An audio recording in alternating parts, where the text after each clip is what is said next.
you can't take it back. And then the ayah in Surah Al-Imran is a proof. Because Allah subhanahu wa ta'ala said, Atal mulk. He gave him the power.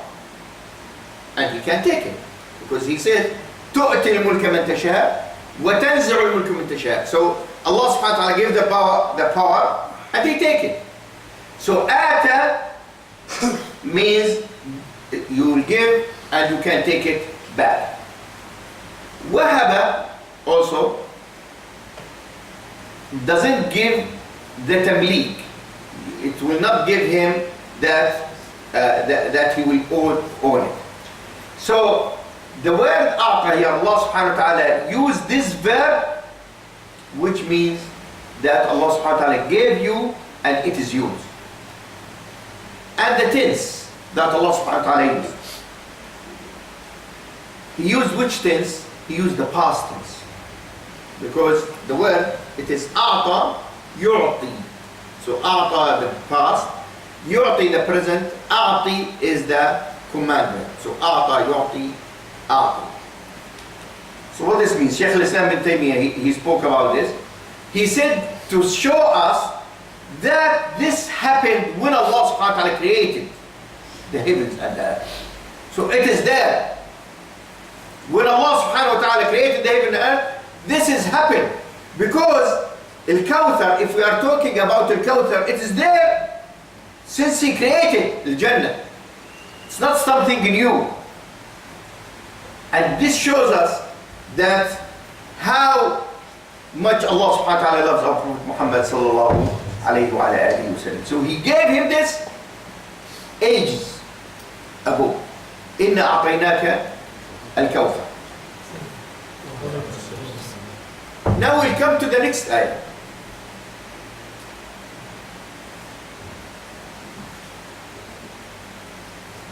How many words? Don't count, brothers. فَصَلِّ رَبِّكَ وَانْحَرْ. How many words? Three words. Okay. It starts with the fa. الفا, they call it سببية. So this means that there is a link between first ayah and the second ayah. So Allah subhanahu wa ta'ala is saying to Muhammad sallallahu alayhi wa sallam, Inna a'tainaka al-Kawthar.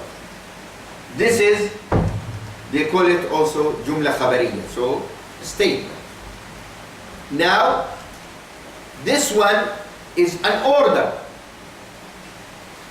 What we have in this order?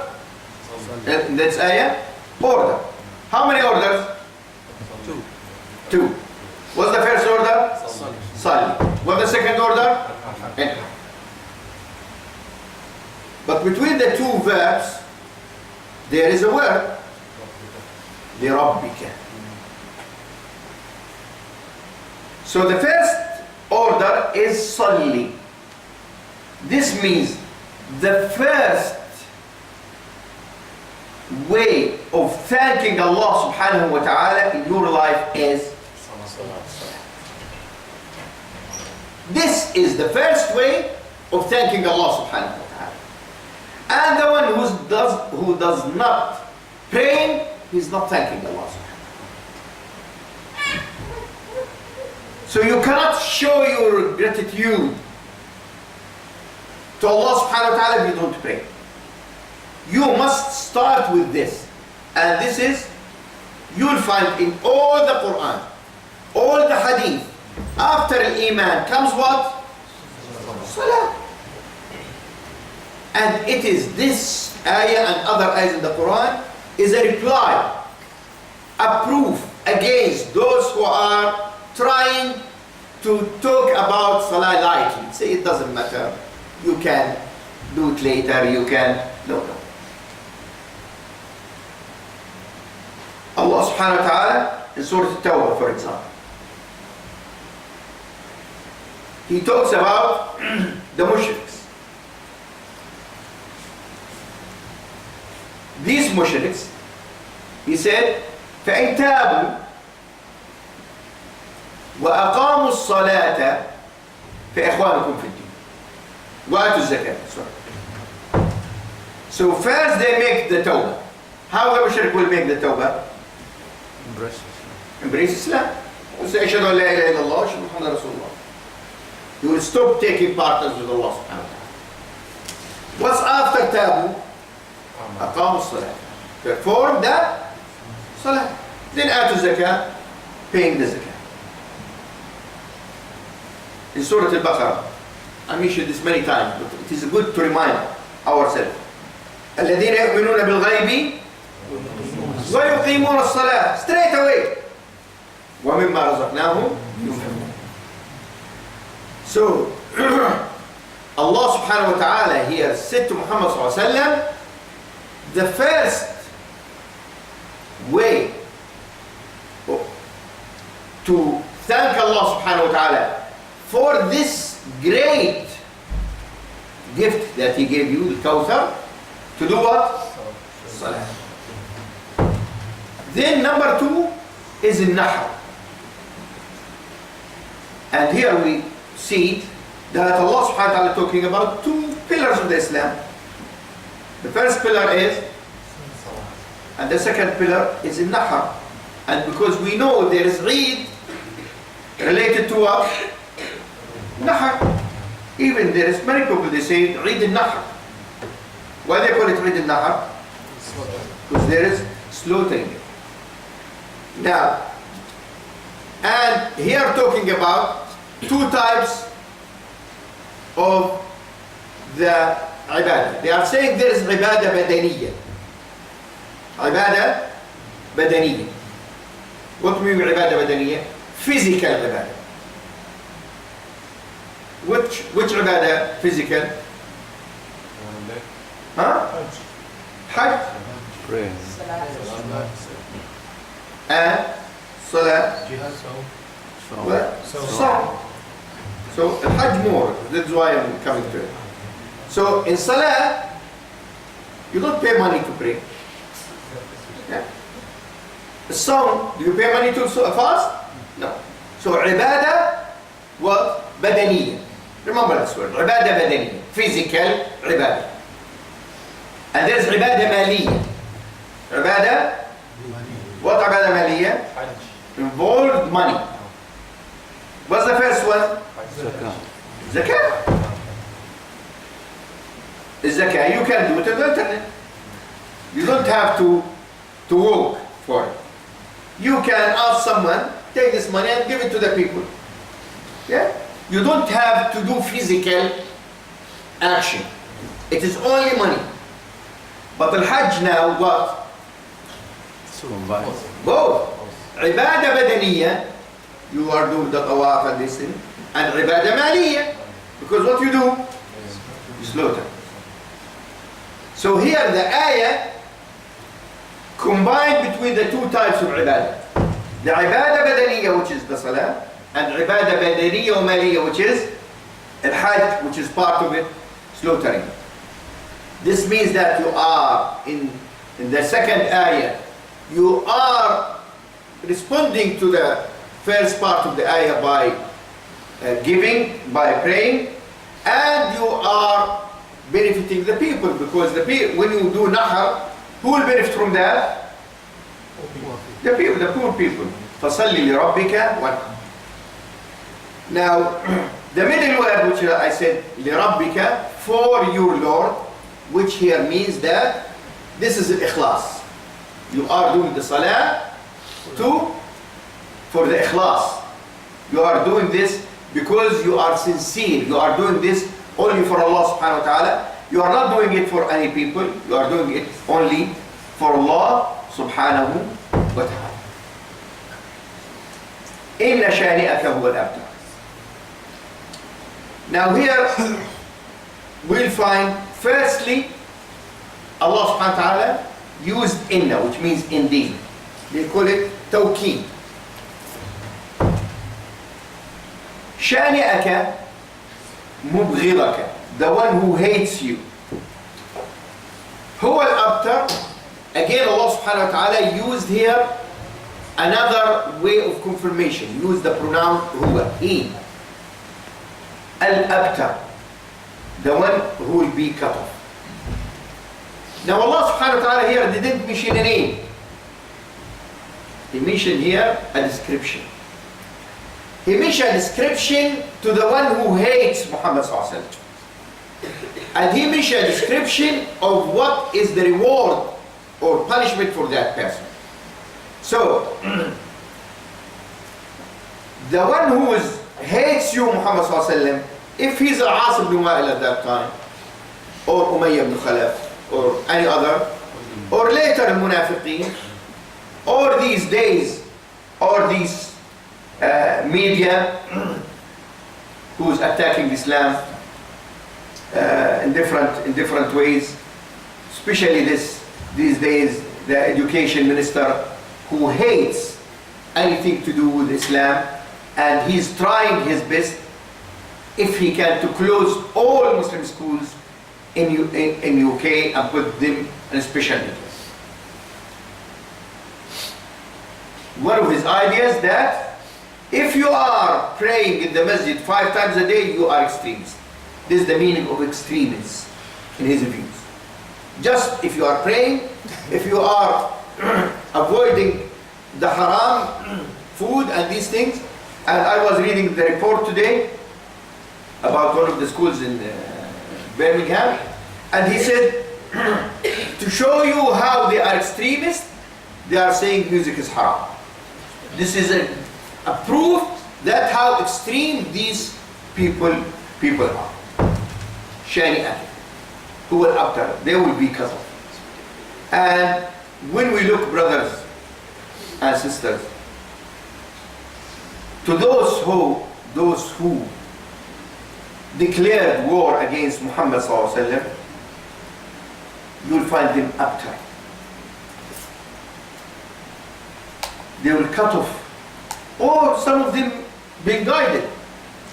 Have you heard about that Dutch one who produced the film about the Prophet Muhammad sallallahu alaihi wasallam and his wife? Do you know what happened? He became a Muslim, and his son became a Muslim.